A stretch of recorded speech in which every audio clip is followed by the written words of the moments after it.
So when we're talking about types of cucumbers, we're often referring to those names that they're called by large agricultural growers and grocers. So this isn't based on species, but rather based on what you can buy at your local grocery store, or maybe you can find at your farmer's market. So here in America, we have what we call conventional, standard, slicing American cucumbers. They're straight, they have a thick rind, a few small spines, and consistent size and shape. If you're talking about heirloom varieties that are classic American varieties, you're looking at like Marketmore 76, Straight 8.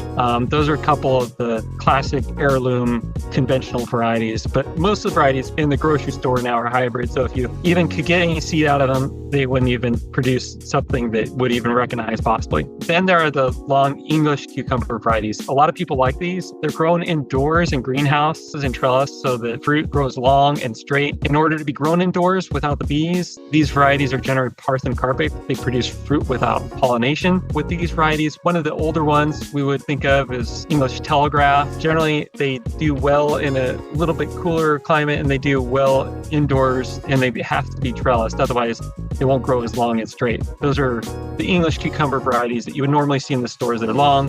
They've often got that little smaller section at the very top where they hit the vine. They're generally sitter-free and pretty good. People like them for slicing. Then we have what people call Persian, Lebanese, or mini cucumbers. These are small, wrinkled skin, generally bitter-free, and good for snacking. Some varieties you may recognize that are open pollinated are greenfinger, muncher, Persian, Bayet alpha. These are more of what you would call specialty cucumbers. Not every store is going to have these, but a lot of people really like them. The next sub-variety is pickling cucumbers. You don't see these a lot in the store, but you may see them at farmers markets or people selling them. I have to say, as if any cucumber can't be pickled. But that being said, pickling cucumbers are generally prized for having thick skins, crisp flesh. We often call small pickles gherkins. Boston pickling and Arkansas little leaf are a few good heirloom picklers. And so if you're looking for just an open pollinated variety, those are pretty good. I personally like Monica. It's nearly all female flowers. There are some male flowers, but it's a pretty heavy producer. And if you happen to go to a farmer's market, you may see one other variety that's pretty common.